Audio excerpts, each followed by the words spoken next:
everyone. Thanks for being here. We've got about an hour. We've got an hour to get through it all today. We've got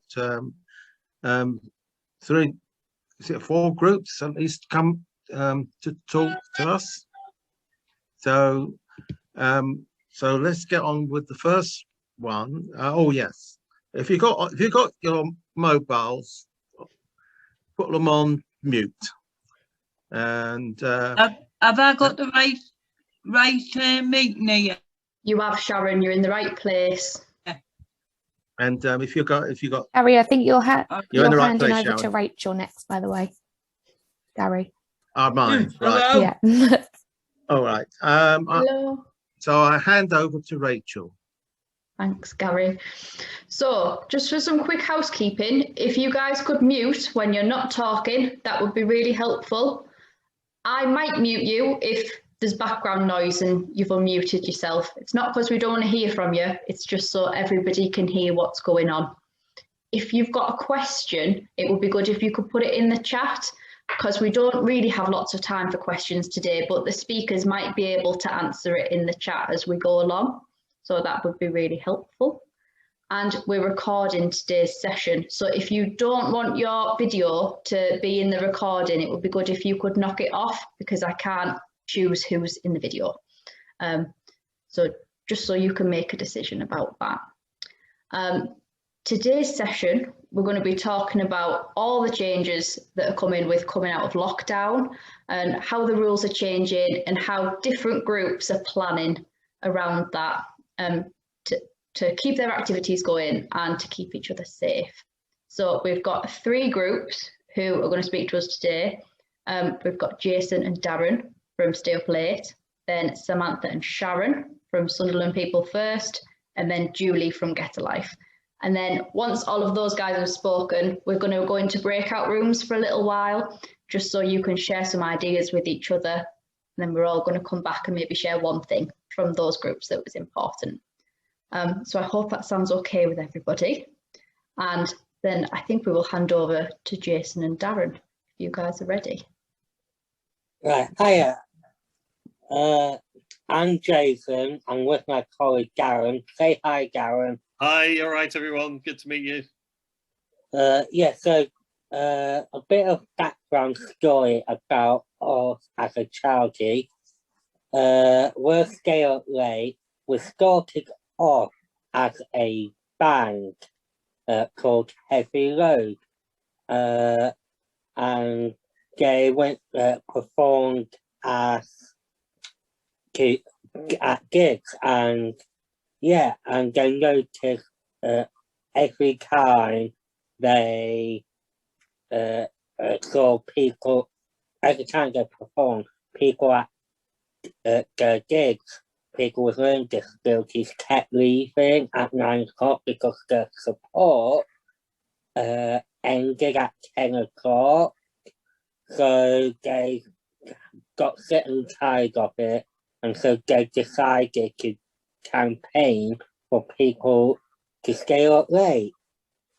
So over the years, we campaign for people to stay up late, and also this is our recent new campaign, #NoBedtime. So that's a bit of a background story of Stay Up Late. So we can go to the next slide, please. Right, these are some of the bits and pieces about my recent blog I've done. So lots of charities have shared it on social media. Lots of support from campaigners and from support from providers and charities, which is really great. And I'm really proud of the work I've done for this. Yeah. So it's about after lockdown and people coping afterwards with disabilities and learning disabilities. I'm ready for the next slide, please. Right, so So this is my blog. Well, you see, I think people still need to campaign for hashtag no bad times, because I really think it's important that people with a disability or learning disability in supported living or residential homes don't go back to the old days and lots of rules. Next slide, please. I think we need to help people with a disability or a learning disability to stay up late and go to gigs, for example, going to a pub or a music concert to have fun, just like other people do. Next slide, please. The campaign hashtag no bedtime will help to support workers to encourage people with a disability or a learning disability, and hopefully support them to stay up late and stay safe at the same time. Next slide, please. Thank you. People who are living in residential homes may not be comfortable going out for the first time over a year after COVID. To make this happen, I think they need to get support to feel more independent. You don't want them to feel less independent. Next slide, please. Thank you. Some people with a disability or a learning disability might feel worried or uncomfortable using public transport on their own, or even being nervous about crowds, and they might need extra support with things they enjoy doing. Next slide, please. Thank you. So you see, people with a disability or learning disability should have a chance to be more independent and have extra support if they need it, and be valued who they are. Thank you. At our last meeting, we had people talking about my blog, or discuss or agree with my points I made, and people are excited to go to places again, but they all feel quite nervous too, which is quite understandable as well. So I'm going to pass over to Darren for the next part of it.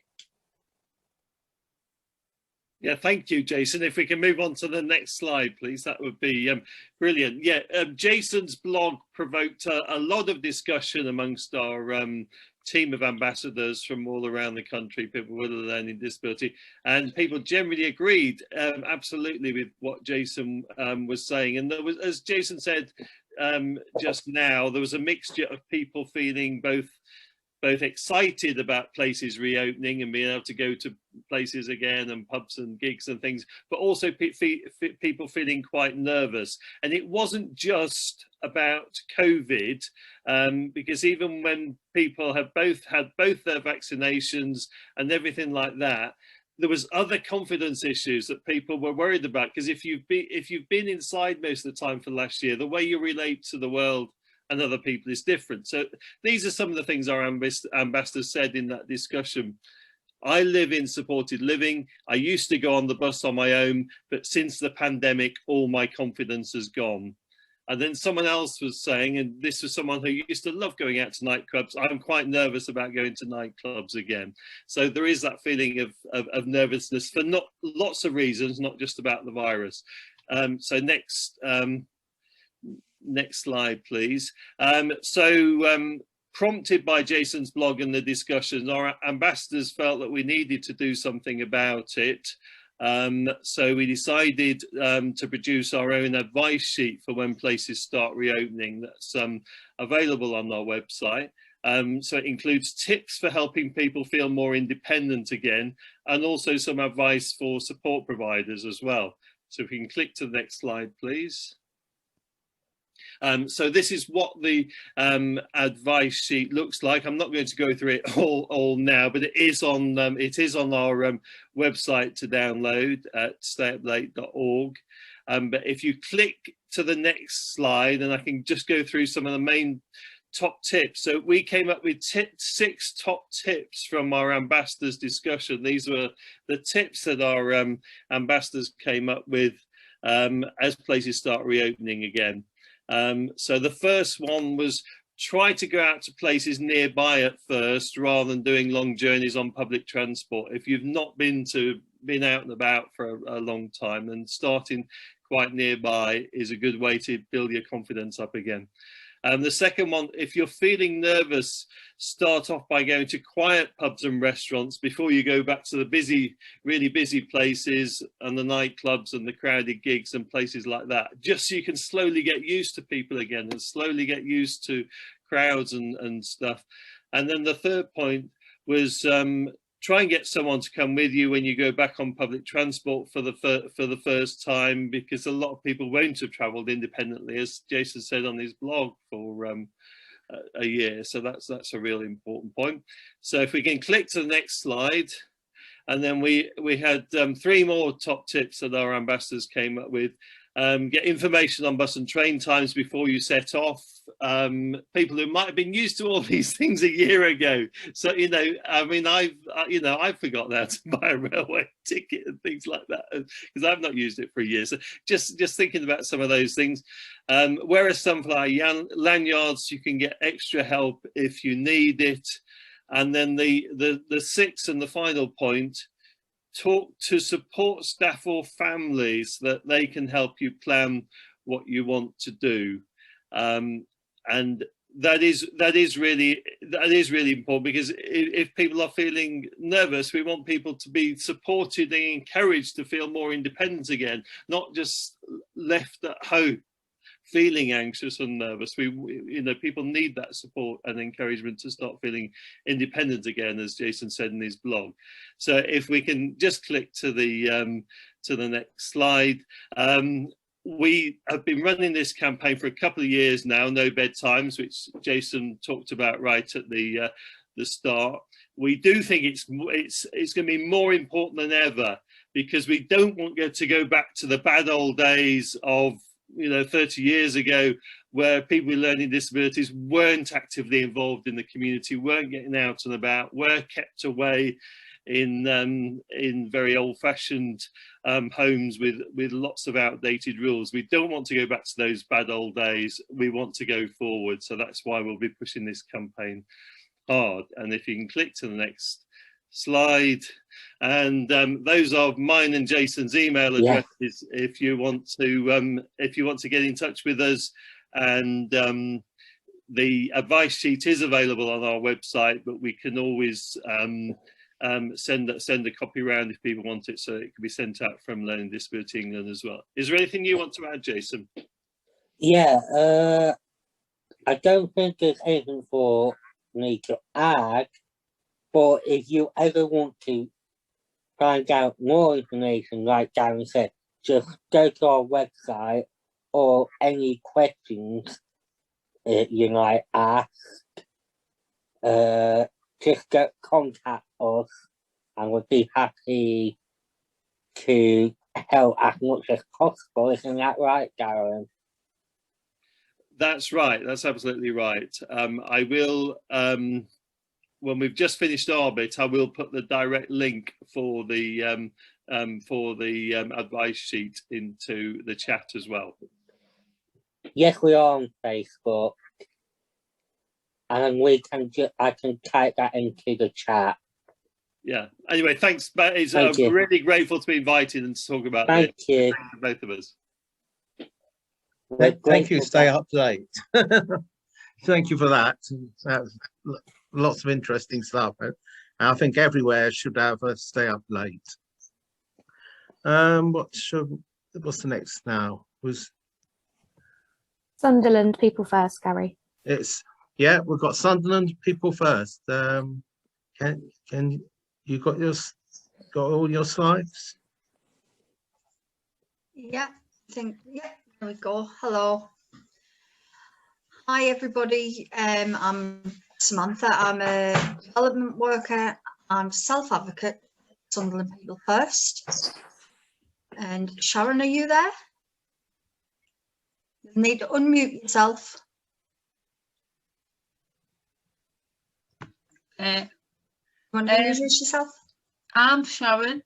I'm from Sunderland People First as well, and I'm a self-advocate and a director. Excellent.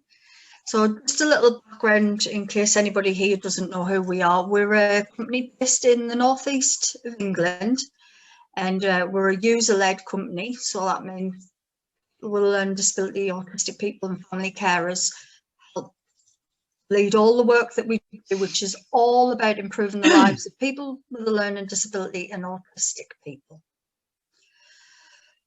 So obviously when we went into lockdown, we were told that people had to work from home. A lot of our work, our self-advocates do a lot of the training, and that had to stop. One day we were in the office, the next day we were like, no, everybody has to go home, it's not safe. So we quickly had to think about what we could do to make sure all our self-advocates were okay and we kept informed with what was happening. We started making phone calls regularly, and then we realised that a lot of things were happening through things like Zoom and Teams, where you could meet online and have video conferences. So we decided to get our guys all up to date with using Zoom so that we could have regular meetings to check in with each other and make sure everybody was okay. Make sure that everybody understood the information, because as we know, the government wasn't putting out information that was very easy to understand. Throughout all of this, our main priority has been ensuring that all of our advocates and our staff are safe.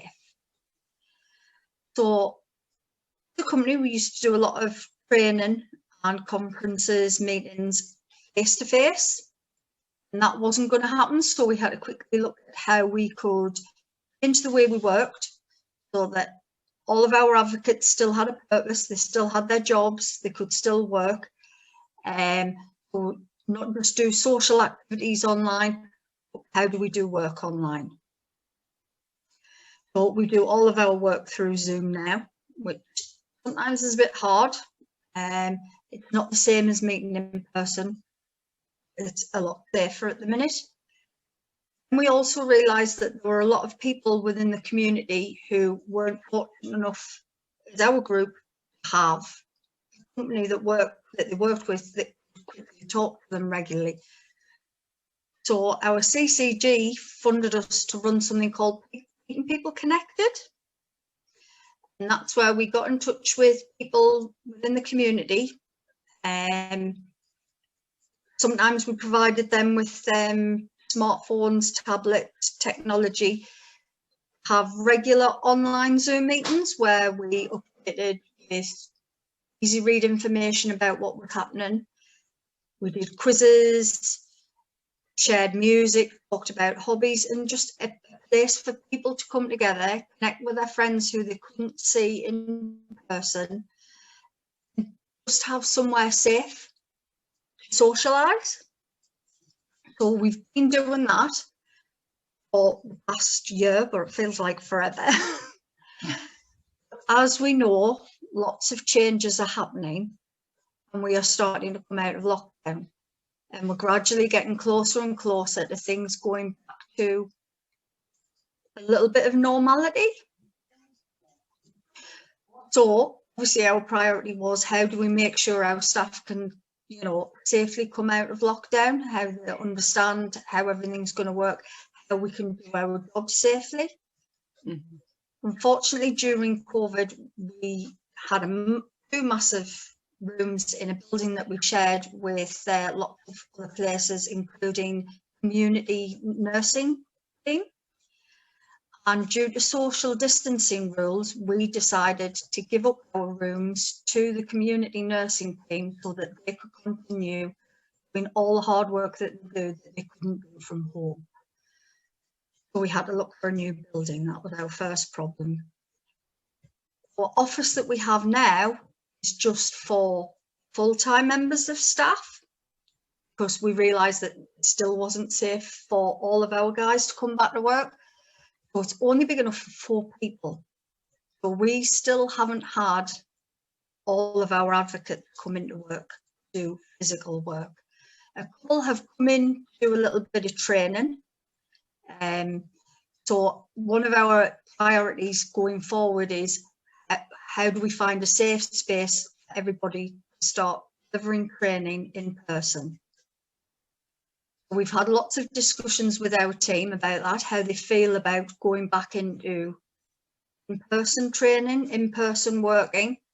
Sometimes we would have meetings and training sessions and conferences with rooms full of people, 50, 60 odd people like we have in a room now on Zoom. So we've had lots of discussions about how can we do that safely. Will we have to do lots more smaller training sessions, lots more smaller meetings, lots more smaller conferences? Some of our advocates have asked, if we didn't want to come to meetings in person, how would we still be able to do the work? So we've had to look at, okay, yeah, that makes sense. Would save time on travelling as well. So can we still do physical meetings, but also have Zoom meetings at the same time? It's not something we've tried yet, but that is something we're looking into, and how easy that would work for people. We've been looking at the fact that obviously when we start doing physical meetups, things that people have mentioned before, transport, how are people getting to and from places? Obviously we know that a lot of public transport, they're limiting how many people can get on a bus. Obviously social distancing is still happening, wearing face masks. Some people can't wear face masks, and some people are afraid that they will be confronted by other people asking why they're not wearing face masks. So we've had to think about all of these things when thinking about staff coming into work. How will they get to work? Is it safe for them to go on the bus? Can they buddy up with each other, come into work together? All of these things we've had to talk about, and we do that quite regularly. Sharon, is there anything you want to add about any of the things that you've worried about coming into work? Just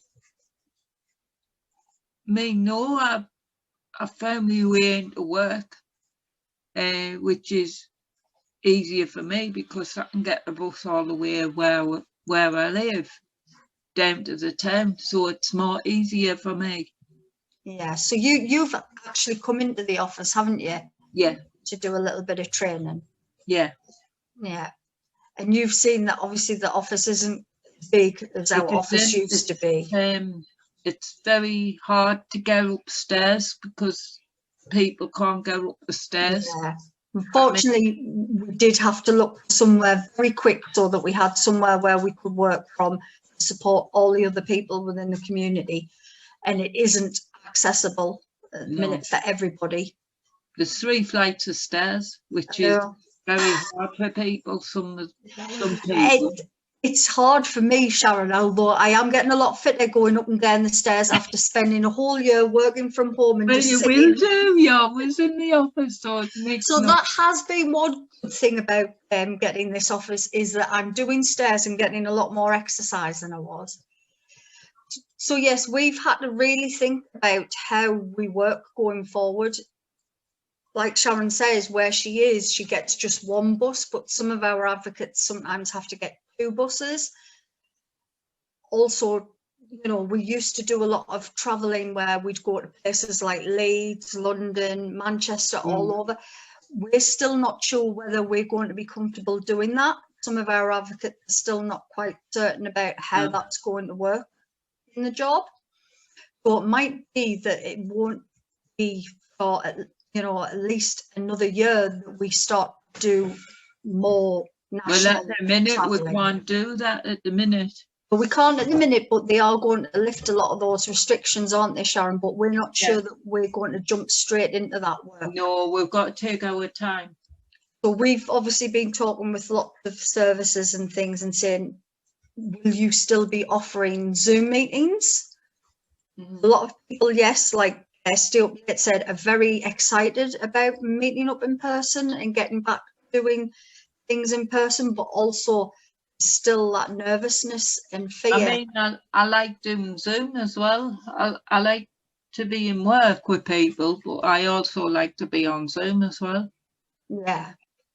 So because of that fear, some people are saying, can we still continue to do Zoom sessions and Zoom meetings, even though the government say we're allowed to go back to work and go into places and have physical meetup? And as a company, we've said, yes. Yeah. Whatever makes you feel safe and comfortable is more important to us. Yeah. So we aren't rushing anybody, and we're really hoping that services and other companies think about that when they're getting back into work and getting back into But normal life. we're actually getting to meet up, aren't we? Well, that was going to be my next thing, Sharon. Oh, sorry. No, that's totally fine. You lead into our next thing. So we have made a big plan, though, haven't we, Sharon? We have. So what is it that we've done for our first Well, big plan? What we've been going to do is we're going to meet up at the Heriton Country Park on Monday to meet everybody and to lead them back in to see everybody again, because it feels as if we haven't met anybody yet. And I think it'd be better. I think it would be good if we went to the country park. Yeah. So because we have 4 members of full-time staff in our team, and we have about it's because we've had a couple of people leave and some new people join us during all of this. We've got about 14 self-advocates and family carers as part of our team. Now, as of Monday, we know the government said you can meet up to 30 people in bus. So we thought, okay, then we haven't seen each other for a long time. Let's make this a fun thing before we actually think about starting getting back into work. Let's do a fun meet up at Heriton Park, didn't we? Because it's a massive place to meet up. Yeah. But what are some of the things that we've had to think about in order to do how that? People are getting there, how people are actually getting there, and reminding them to bring their lunch. Yeah. What also have we had to think about once we get to the park? Can you remember? I think it's buses. We need to think about the buses. Some people are being up and getting buses together, aren't they? Yeah. Some staff are going to meet people at a certain area to help them, support them to get the bus. Mm-hmm. Some well, people, I'm getting a lift now. Yeah. So some people are getting lifts together in order to get there. So we had to have a long discussion about how is everybody going to get there? How safe is it? Then we had to think about what happens when we get there, because there's going to be a lot of us, isn't there, Sharon? Yeah. And even though we know that the government have talked and said that close friends and families can now hug and don't have to socially distance, we still talked about socially distancing because some of our advocates don't feel comfortable enough to hug and to be too close to the Sharon. No. And also got to remember to bring your mask with you. Yeah. So some people are still saying we want to wear our masks. Is that okay? Well, so even though government is saying certain things can happen, as StayUpLate have said, people are still a little bit frightened. So we are just going with what makes everybody else feel comfortable and respecting everybody's wishes. Yeah. But we have suggested people bring their own lunch. We're also having to look at what we do if the weather isn't great. Obviously how we ensure that everybody feels safe once we get there, and that we're actually just going to have fun, and it's not going to be, even though it's a work thing, it's not going to be work, it's fun related, isn't it? So is it going to be a walk, like a Some of us, Sure. yes, some of us might walk, some of us might just sit and have a chat.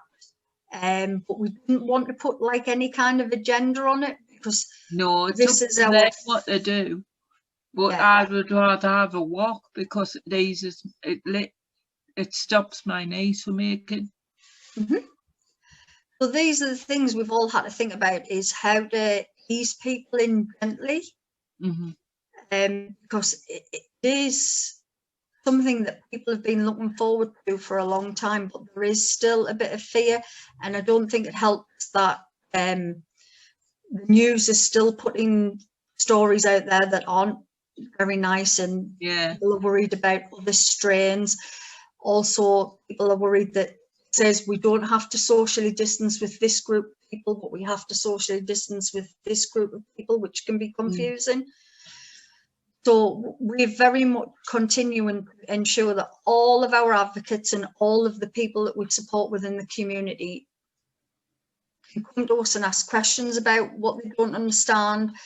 We're talking about, how do you make plans to meet up with friends?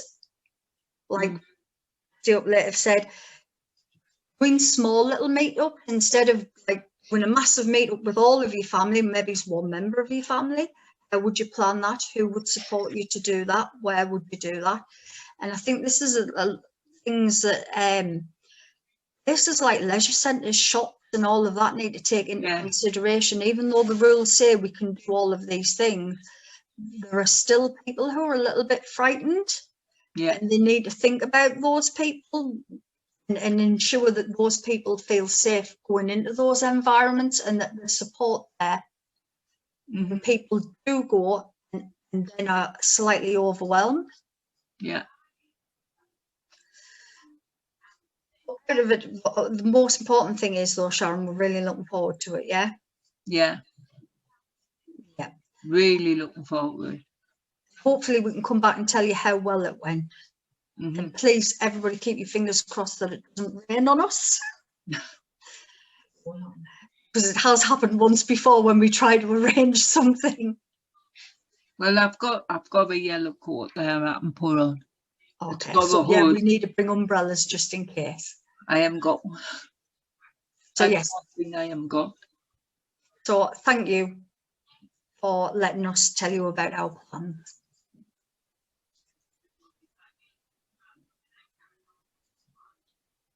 Gary, it's back over to you.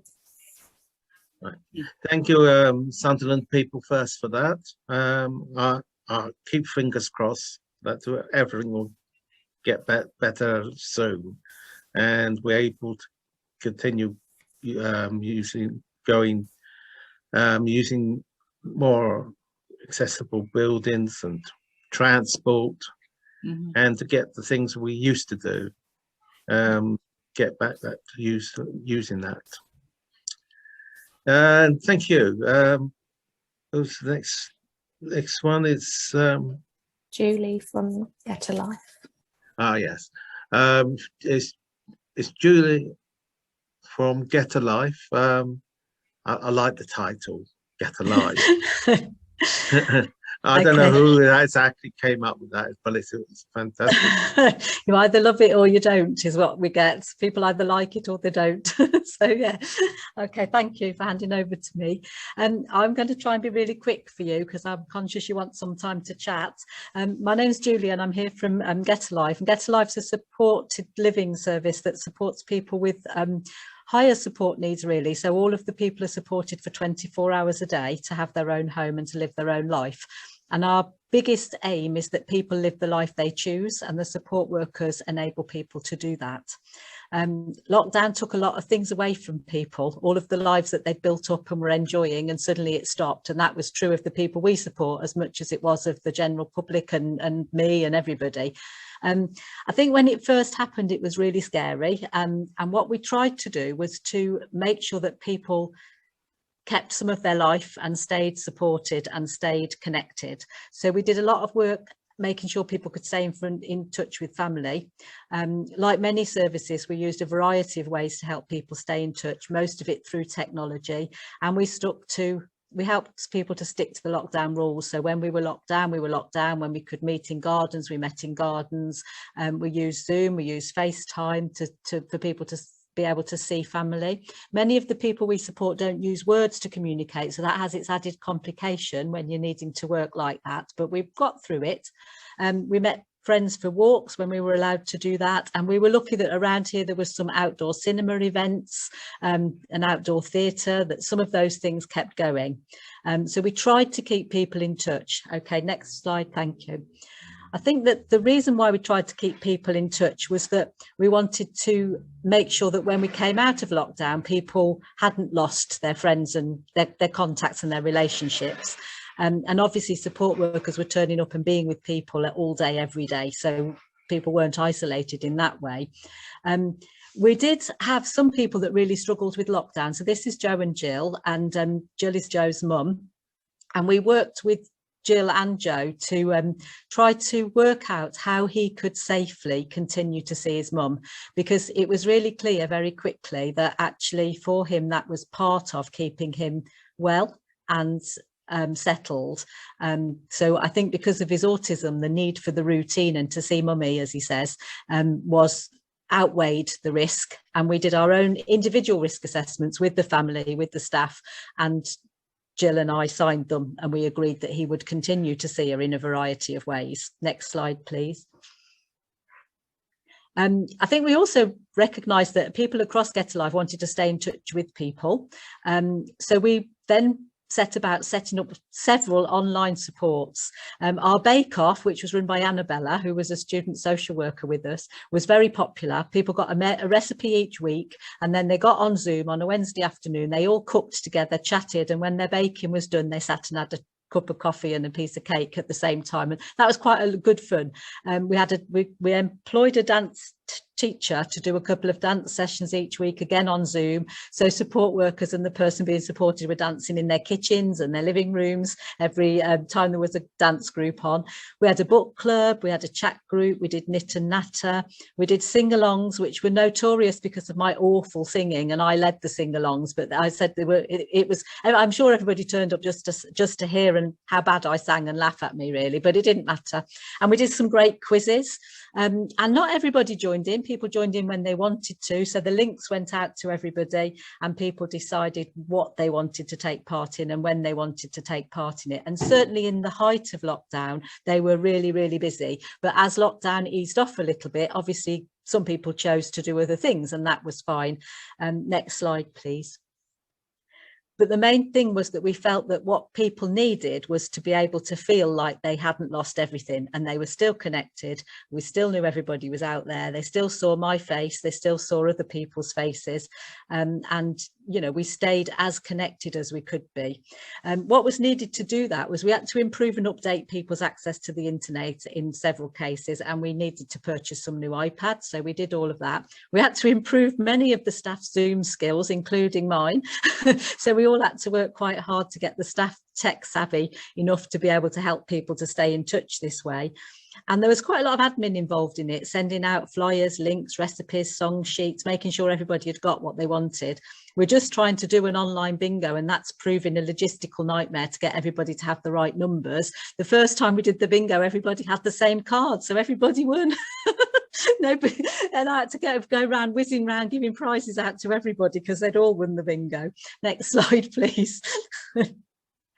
Okay, so going forward, what we would try to do is we're keeping people in touch with what the lockdown rules are, and where people can't tell us how they want to do that or aren't able to perhaps follow the instruction or the information from the government, we're working with people's families or key supporters to help us make the decisions.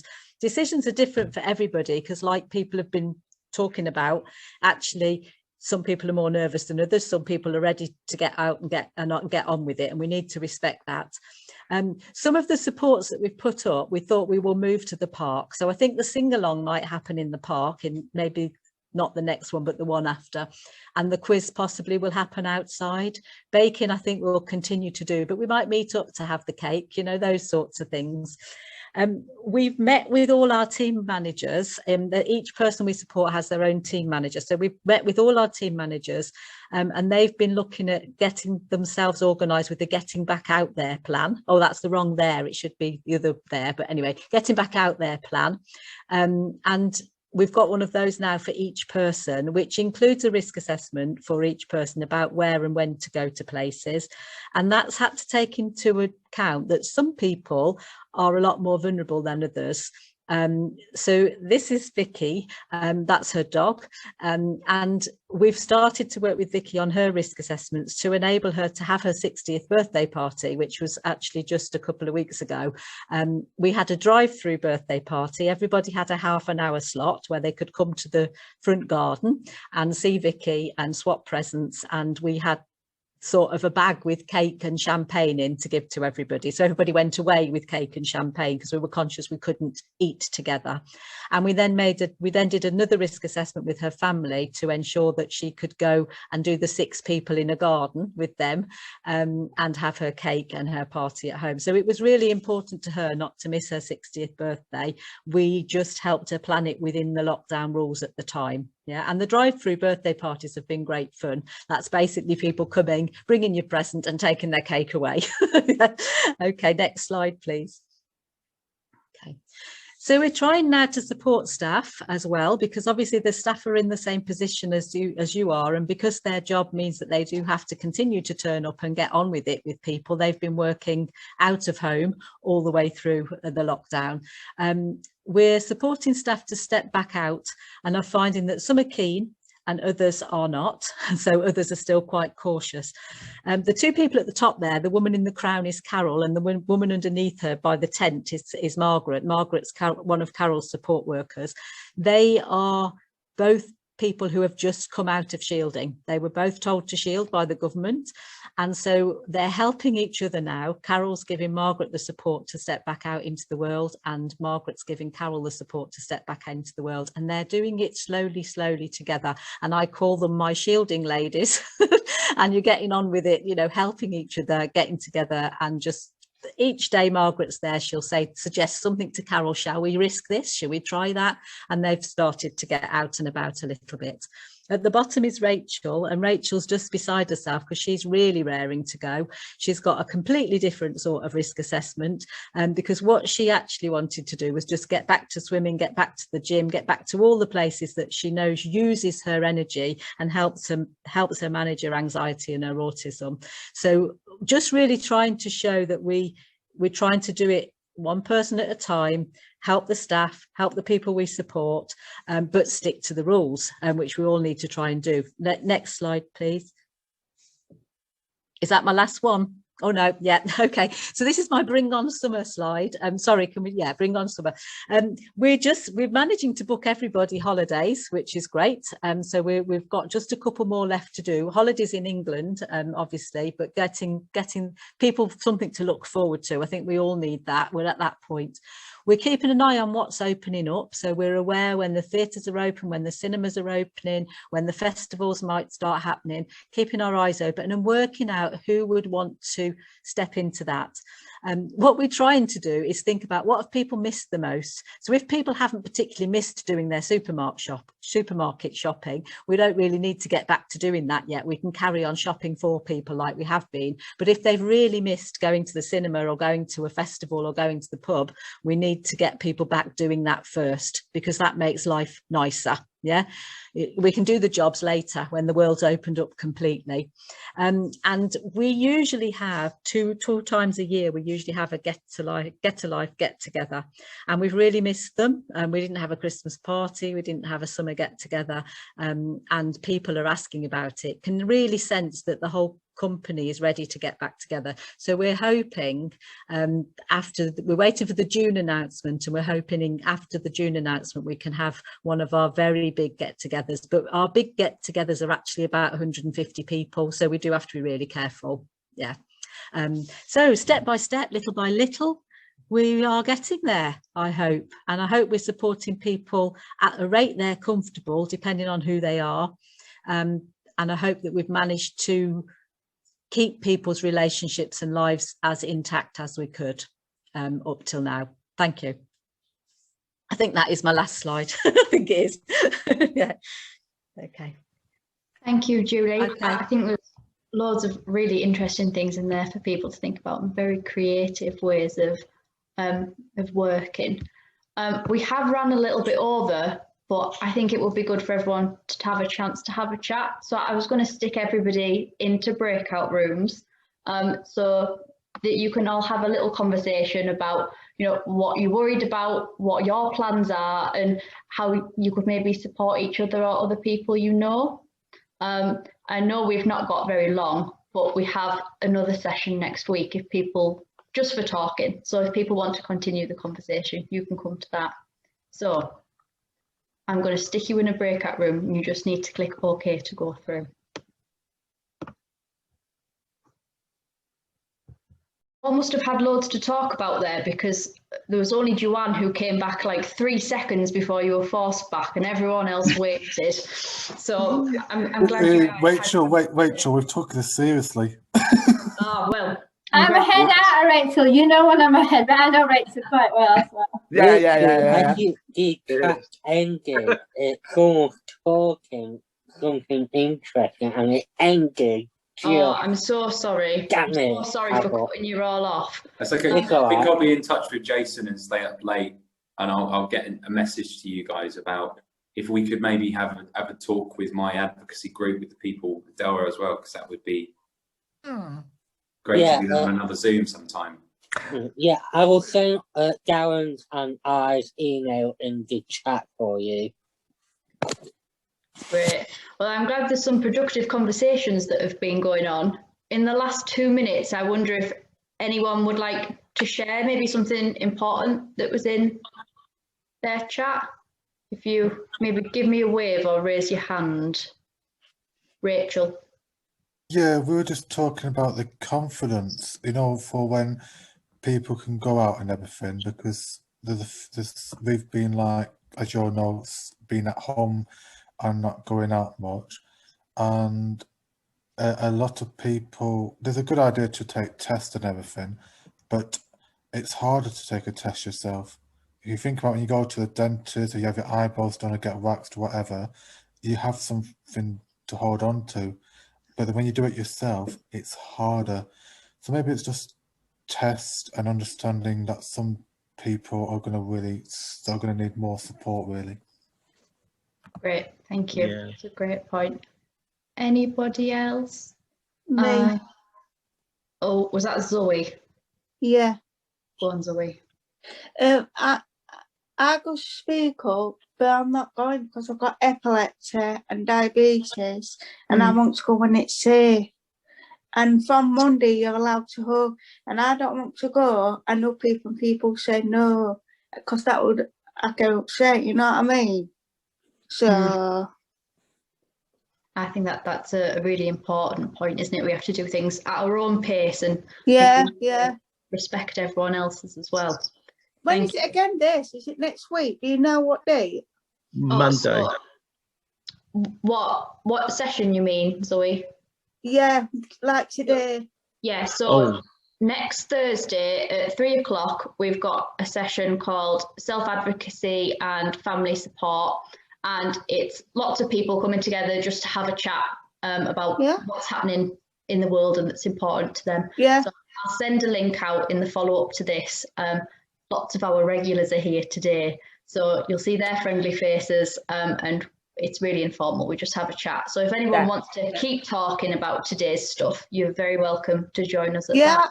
Yeah. Can I just say something really quickly? Go on, I Tash. said, like before, treat everyone as an individual, because everyone is got our own individual health and autism needs or sensory needs, and that just because you think that we've got autism or learning disabilities doesn't mean to say we're the same as everybody else.